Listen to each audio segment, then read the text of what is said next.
The grand hall of the peace station sparkled with artificial starlight, its crystal chandeliers casting rainbow patterns across the faces of both human and alien diplomats. General James Walker stood near the refreshment table, his decorated uniform drawing respectful glances from passing delegates. His wife Mary adjusted his medals with practiced care, while their teenage daughter Emma watched the alien representatives with fascination. "Try not to look so serious, James," Mary whispered, smoothing a wrinkle from his sleeve. "This is supposed to be a celebration." Walker managed a small smile, but his eyes never stopped scanning the room. 25 years of military service had taught him to trust his instincts, and something felt wrong about this gathering. The Empire's diplomats were too friendly, their smiles too wide. The peace talks had gone surprisingly well over the past week. Too well. The Empire had agreed to nearly every human demand regarding border territories and trade routes. Walker had fought against their forces in 3 major battles during the border wars, and such easy compliance wasn't their style. "Dad, look." Emma pointed toward the ceiling where a holographic display showed the signing ceremony scheduled for the next day. "They're going to broadcast it across both territories." Walker nodded, trying to share his daughter's excitement. At 16, Emma had her mother's optimism and his analytical mind. She was already talking about joining the diplomatic corps when she grew up. The first sign of trouble came when the lights flickered. Walker's hand instantly moved to where his sidearm would usually be, but weapons weren't allowed at the peace conference. He noticed several Empire guards moving toward the exits. "Mary, take Emma and..." The explosion ripped through the hall before he could finish. Walker's military training kicked in as he dove, trying to shield his family. The blast caught him in the side, sending him sprawling. Through the smoke and chaos, he saw shapes moving with purpose, not running in panic, but executing a plan. "Mary, Emma." He tried to stand, but his legs wouldn't cooperate. The room spun as blood leaked from a wound in his side. Through blurring vision, he saw Empire troops entering through the smoke, wearing protective gear. They weren't here to help. Their weapons were raised, and they were shooting specific targets. This wasn't a random attack. It was an assassination program. Walker crawled toward where he'd last seen his family. The smoke began to clear, aided by the station's emergency systems. That's when he saw them. Mary and Emma lay motionless near the shattered refreshment table. He knew before he reached them, but his hand still searched for pulses that weren't there. Human security forces burst into the hall, engaging the Empire troops. Most of the assassins escaped through pre-planned routes, leaving behind a scene of calculated devastation. The Empire's diplomatic delegation was already gone, having slipped away moments before the explosion. Hours later, Walker lay in the station's medical bay, his physical wounds being treated while his mind remained in the grand hall. The human intelligence officer standing beside his bed looked uncomfortable delivering her report. "The explosive signatures match Empire military-grade weapons, sir. We've also identified 3 of the attackers from security footage. They're members of the Empire's elite Ghost Guard." Walker stared at the ceiling, his voice barely a whisper. "They'll deny everything." "They already have, sir. The Empire's official statement claims it was a rebel faction. They're offering to help investigate." A bitter laugh escaped Walker's lips, quickly turning into a cough. "Of course they are." He closed his eyes, seeing Mary's smile and Emma's excited face as she pointed at the hologram. "They think they've weakened us, taken out a key military leader's support system, made him unstable." The intelligence officer waited as Walker opened his eyes again. There was something there that made her step back, not instability or blind rage, but cold, calculated purpose. "What they've done," Walker said quietly, "is remove the only things that were holding me back." He turned to the officer. "Get me a secure link to command. The Empire just started a war they aren't prepared to fight." Across the station, in the now empty Grand Hall, emergency crews worked to clear the debris. None of them noticed that the holographic display still flickered weakly, showing tomorrow's canceled peace ceremony. Below it, A pool of blood slowly dried on the polished floor, marking the spot where humanity's last hope for peace had died with the general's family. The military hospital room was quiet except for the soft beeping of medical monitors. General Walker sat in his bed, surrounded by screens showing fleet movements and intelligence reports. It had been 2 weeks since the attack, but the images of that night still haunted him. He pushed them aside, focusing instead on the data before him. "Sir, we found something," said Tom Reed, his most trusted intelligence officer. The young man's uniform was wrinkled from too many hours at work. "The Empire's ships are moving. Not just a few, all of them." Walker nodded, as if he'd been expecting this. "Show me." The main screen lit up with a map of known space. Hundreds of red dots representing Empire ships were moving in clear patterns. To most, it might look random, but Walker saw the truth. He'd spent years studying their tactics. "They're preparing for a full invasion," Walker said, his voice steady. "These movements match their ancient war texts, the same patterns they've used for 1,000 years. He pointed to several key positions. "They'll strike here, here, and here. They think they're being clever." Reed looked confused. "Sir, how can you be so sure?" Walker's lips curved in a small, dangerous smile. "Because they're predictable, Tom. The Empire hasn't changed its military doctrine in centuries. They think their traditions make them strong. Instead, it makes them vulnerable." He pressed a button, and a new set of screens appeared. They showed human fleet positions, but they weren't where the Empire's intelligence said they should be. Walker had been moving them secretly for days, preparing for what he knew was coming. "While I've been recovering in this hospital bed, our ships have taken up perfect counterpositions." Walker stood up, ignoring the pain in his side. "The Empire thinks they killed my family to weaken humanity's military response. Instead, they've given us exactly what we need. Proof of their true intentions." The door opened, and Admiral Jane West walked in. She was carrying fresh intelligence reports. "General, we've intercepted their communications. They're planning to attack within 48 hours. "No," Walker said, studying the fleet movements. "They'll attack in 36. They always strike before dawn on their capital world. It's another one of their traditions." He turned to face his officers. "And we'll be ready." Walker walked to the window, looking out at the stars. "Send the orders. All ships to battle stations. But do it quietly. Make it look like routine movements. Let them think their plan is working." Reed and West shared a look. They'd never seen the general like this. The man who had always been careful and protective was now radiating cold determination. "Sir," West said carefully, "Command wants to know your strategy." Walker turned back to the screens. "The Empire thinks they know warfare because they've been fighting the same way for 1,000 years. But humanity—" He touched a screen, showing the positions of his hidden fleets. "We adapt. We evolve. Every battle teaches us something new." He brought up detailed plans he'd been working on during his hospital stay. The other officers' eyes widened as they saw the complexity of the strategy. "They killed my family because they feared I would lead humanity's armies against them," Walker said quietly. "They were right to be afraid. But killing Mary and Emma was their mistake. Now there's nothing holding me back from showing them exactly why they should have feared me more." Reed studied the battle plans. "This is unlike anything we've ever attempted." "Exactly."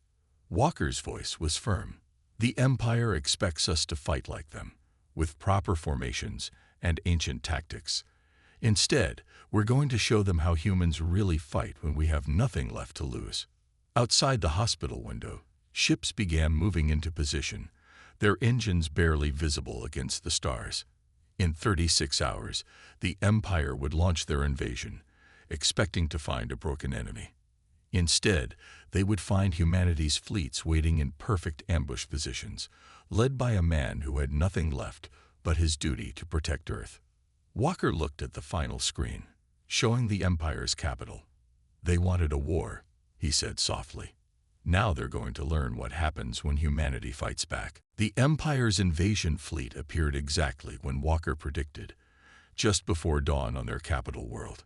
500 warships dropped out of hyperspace, their golden hulls gleaming in the light of distant stars. Their formation was perfect, following battle plans written centuries ago. On the bridge of the Human Defense Force flagship, Relentless, Walker watched them arrive. His uniform was crisp, his face calm. Officers around him worked quietly at their stations, everything ready. "Enemy fleet has taken attack formation Delta," reported Captain Mike Ross. "Just as you said they would, sir." Walker nodded. The Empire never changes. Their admiral is probably reciting their traditional pre-battle speech right now. He checked the time. "Send the signal." Hidden behind planets, asteroids, and artificial debris fields, the human fleet waited. Walker had positioned them over the past week, using the Empire's own blind spots against them. Their sensors, programmed to look for traditional fleet formations, had missed Walker's scattered ships completely. "Signal sent, sir." Ross gripped his console. "All ships acknowledge. Operation Payback is go." The Empire fleet moved forward, expecting to find Earth's defenses scrambled and weak. Instead, they found nothing. Their confusion was visible in their hesitation. "They're scanning for our defensive line," Walker said, almost to himself. "They'll find nothing because we're not fighting like they expect." He turned to his communications officer. "Send the attack order." Human ships suddenly appeared from all directions, their engines burning hot. They didn't move in the careful formations the Empire expected. Instead, they attacked from chaos, each ship following complex eye-assisted patterns that looked random but were precisely calculated. "First wave impact in 5 seconds, Ross announced. The Empire fleet tried to adjust, but their rigid battle doctrine worked against them. While they were still turning to face the first threat, 3 more attack vectors opened up. Human ships sliced through their formation, breaking it apart. "Sir, the Empire's admiral is requesting to communicate," the comms officer reported. "Not yet," Walker said. "Let them see what real war looks like first." The battle expanded across space. Empire ships, designed for line combat, found themselves surrounded by smaller, faster human vessels that refused to follow proper military doctrine. Walker's ships attacked from impossible angles, used debris as cover, and coordinated in ways that seemed to defy physics. "Enemy fleet is at 60% strength and falling," Ross reported, excitement in his voice. "They're trying to regroup, but our eye-targeting systems are predicting their moves faster than they can make them." Walker watched as another group of Empire ships exploded. Their golden hulls, so proud and beautiful, now turned to space debris. "They spent centuries perfecting their tactics," he said quietly. "But they never considered that someone might simply refuse to play by their rules." The Empire fleet started to retreat, but Walker was ready for this too. Hidden hyperspace disruptors activated, forcing the enemy ships to stay and fight. It was another human innovation, one the Empire had dismissed as impossible. "Sir," Ross said, "we're detecting power spikes in the enemy flagship. They might be preparing to self-destruct rather than face defeat." Walker finally sat in his command chair. "Open a channel to their admiral." The Empire admiral appeared on screen, his alien features twisted with rage and disbelief. "This is not proper warfare," he declared. "You fight without honor, without following the sacred forms." "No," Walker replied calmly. "We fight to win. You killed my family at a peace conference. Did you follow your sacred forms then?" The admiral's expression changed as he recognized Walker. You were supposed to be broken. Instead, I am angry." Walker leaned forward. "Surrender now, and your crews will live. Continue fighting, and we'll show you just how improper human warfare can be." Around them, the battle continued. The Empire's first invasion wave, meant to be the spearhead of their grand conquest, was being systematically destroyed by tactics they had never imagined possible. The Admiral looked at something off-screen, probably damage reports, then turned back to Walker. We surrender. Walker nodded once. A wise choice. He cut the communication and turned to his crew. Secure their ships and send word to Earth. The Empire's invasion has failed. Now it's our turn to attack. 3 weeks after defeating the Empire's invasion fleet, Walker stood in the war room of Earth's military command. Holographic maps showed the rapid advance of human forces into Empire space. Green markers representing human fleets pushed deeper into red territory with each passing day. Another Empire fortress world has fallen, Admiral West reported, updating the map. Their defenders didn't even know we were coming until our ships were right on top of them. Walker nodded, studying the new battle reports. The human advance was moving faster than even he had expected. His new tactics, combining AI-controlled drone ships with experimental jump drive technology, had turned space warfare into something the Empire couldn't understand. Their entire defense network is based on protecting against attacks along traditional trade routes, Walker explained to the gathered officers. So we're not using those routes at all. He zoomed in on the latest victory. Human ships had appeared inside the Empire's defense perimeter, using short-range jumps through spaces the Empire considered impossible to navigate. While their sensors watched the main space lanes, humanity's forces struck from what they thought was empty space. Sir, a young officer spoke up. The Empire's high command sent another message. They're requesting a ceasefire to discuss terms. Walker's expression hardened. The same high command that approved the assassination attempt at the peace conference. He shook his head. No, they wanted this war. Now they'll see it through to the end. The room fell silent. Everyone knew about Walker's family, about how the Empire had murdered them to try to weaken Earth's military leadership. Instead, they had created something far more dangerous, a brilliant tactical mind with nothing left to lose. General, West said carefully, some of our own leaders are concerned about the speed of our advance. They worry we're stretching our supply lines too thin.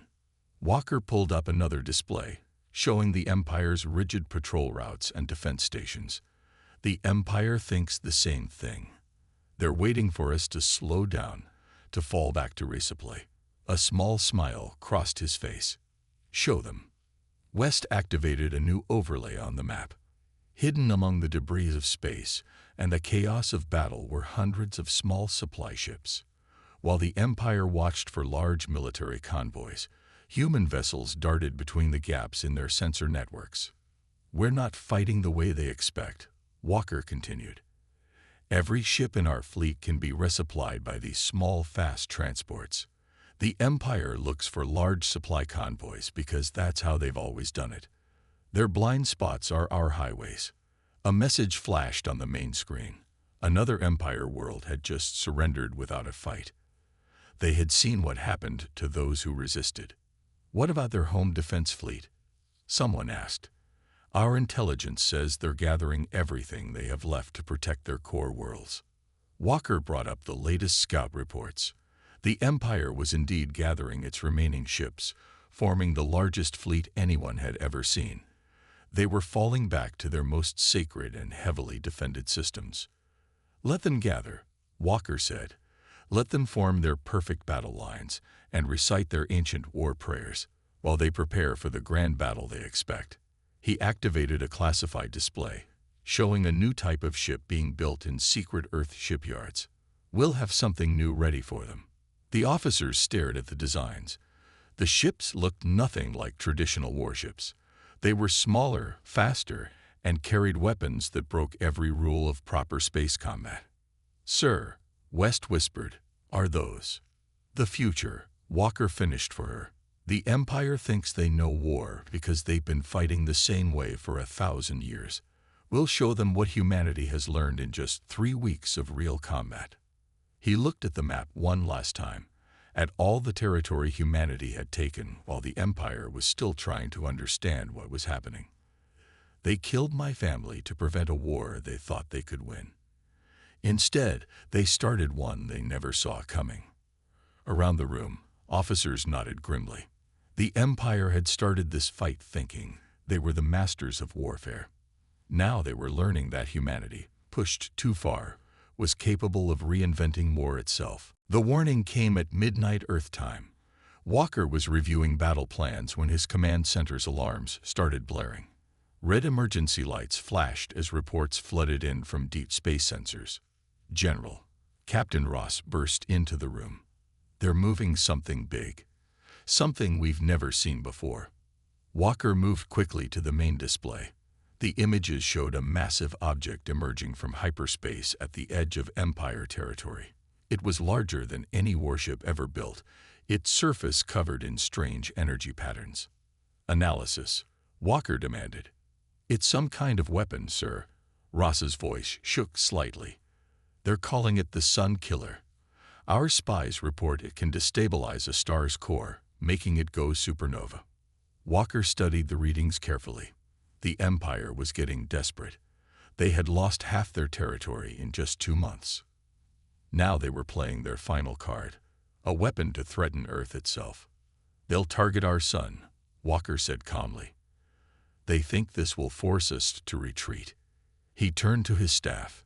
"Get me Admiral West. Now." When West's hologram appeared, she was already in her battle armor. "We've seen it, General. The weapon is moving toward Sol's system. Our scientists say it could reach firing range in 48 hours. Walker's expression didn't change.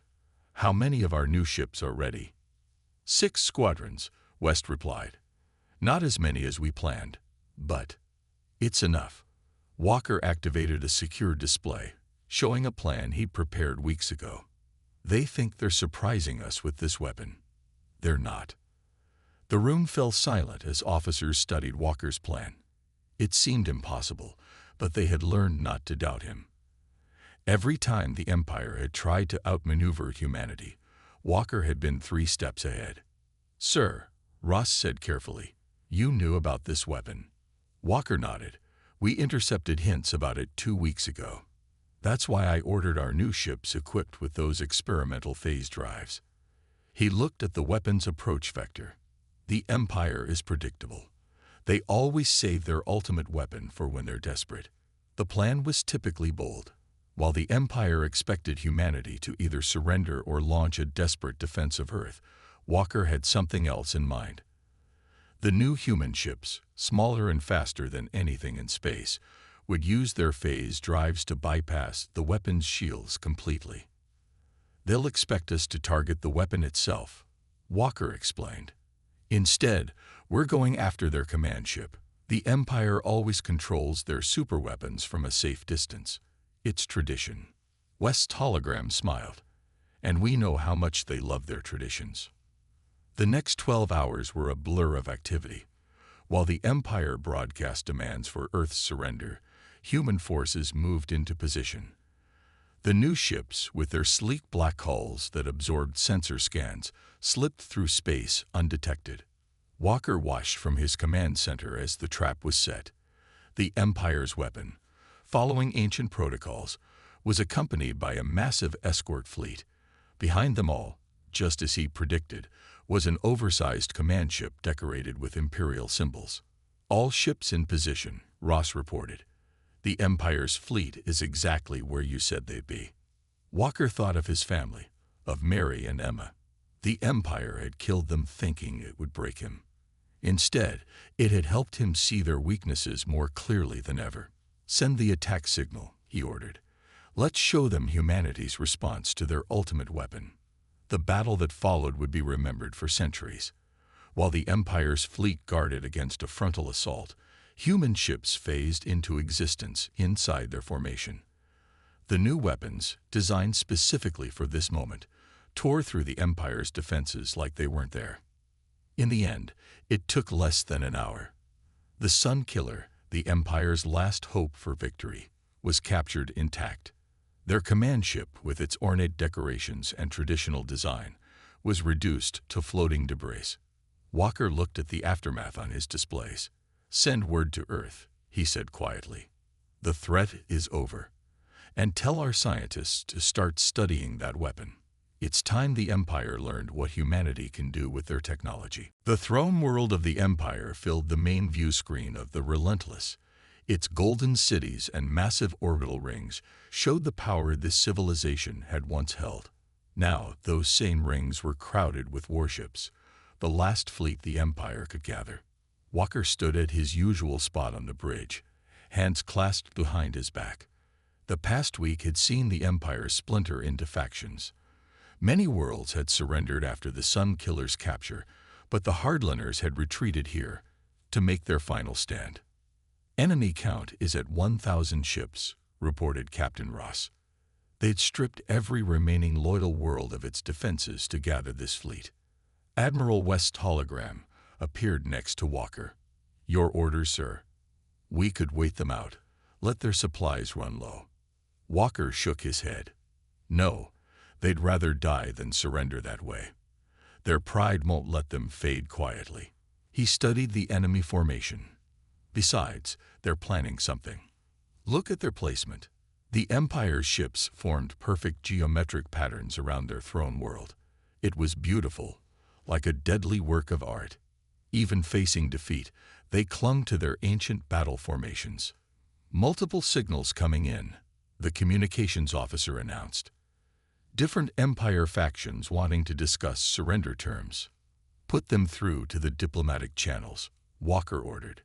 "But the Hardliners around the throne world." His eyes narrowed. "They get one chance to surrender. After that, we finish this." The message was sent. The response came quickly. A stream of Empire battle poetry about fighting to the last warrior. Walker had expected nothing less. "All ships, battle positions," he commanded. "Execute final protocol." The human fleet moved with practiced precision. 3 months of war had turned them into something unprecedented in space warfare. Ships that had once fought in straight lines now flowed like water, each vessel acting independently while part of a greater whole.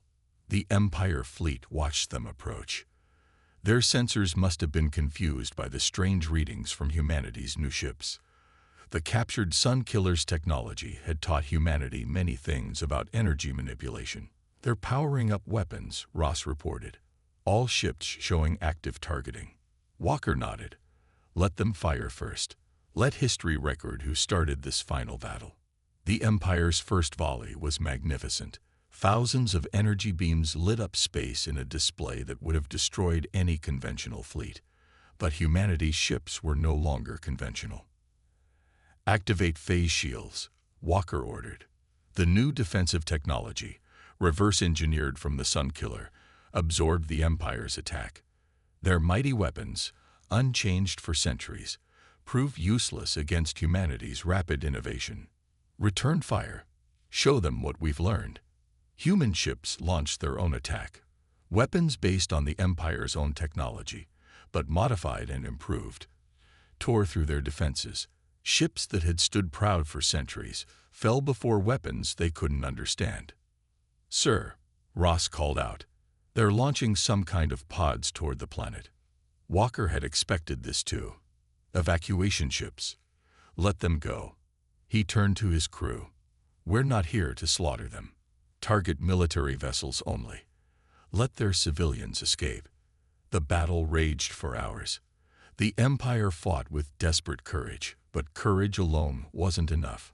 One by one, their ships fell to humanity's superior tactics and technology. Finally, only the Empire's flagship remained, surrounded by the wreckage of its fleet. Its golden hull was scared and burning, but it still fought on. "Open a channel," Walker ordered. The Empire's Grand Admiral appeared on screen. His ornate uniform was torn, but his pride remained intact. "You've won, General Walker. But know this, you've destroyed something ancient and beautiful today." Walker thought of his family, of the peace conference, of all the needless death. "No," he replied quietly. "You destroyed yourselves when you chose pride over peace. Will you surrender now?" The Grand Admiral looked at his ruined fleet, at the human ships that had changed the face of warfare forever. "We surrender," he said finally. "The Empire surrenders." Walker closed the channel and looked at his crew. "Send word to Earth. The war is over." Outside, escape pods continued to fall toward the throne world like shooting stars, carrying the last remnants of the Empire's ruling class to safety. Above them, humanity's fleet stood victorious, having proven that adaptability would always triumph over tradition. 3 months after the Empire's surrender, Walker walked through the gardens of the new Galactic Council building on Earth. The morning sun cast long shadows across paths where human and alien diplomats now worked together. It was a different kind of peace than the one that had existed before the war, not based on fear or tradition, but on mutual respect. The latest reports from the former Empire worlds. "Sir," said Tom Reed, walking beside him. The young intelligence officer had stayed with Walker throughout the war and now helped manage the transition to peace. Walker took the data pad, scanning the information. Most of the Empire's worlds had joined the new council willingly, especially after seeing how humanity treated surrendered territories. Those who had expected harsh revenge were surprised by offers of trade and cooperation instead. "How are the reconstruction efforts going?" Walker asked, stopping near a fountain. "Better than expected. Our engineers are helping them modify their old defense stations into trade hubs. Some of their younger officers are even requesting to study at Earth's military academies." Walker nodded, remembering the Empire's Grand Admiral's words about destroying something ancient and beautiful. "We didn't destroy their civilization," he said quietly. "We gave it a chance to grow again." They reached a quieter part of the gardens, where a small memorial had been built. It wasn't grand or ornate, just a simple stone wall with names of those lost in the war. Among them were Mary and Emma Walker. Reed respectfully stepped back as Walker approached the wall. The general reached out, touching the carved names gently. "There's something else, sir," Reed said after a moment. "The Council wants to make you Supreme Commander of the Combined Defense Forces. They say we need someone with your experience to maintain peace." Walker didn't turn from the wall. "And what do you think about that, Tom?" "I think," Reed chose his words carefully, "I think they're afraid. The Empire ruled through force for 1,000 years. They want someone strong in charge, which is exactly why I'm going to refuse." Walker finally turned around. "The Empire fell because they never changed, never adapted. If we put too much power in one person's hands, we risk making the same mistake." A group of alien children ran past, playing with human kids in the garden. They were too young to remember the war, seeing only friends where their parents had once seen enemies. "But sir," Reed protested, "without your leadership, the war is over, Tom." Walker's voice was firm but gentle.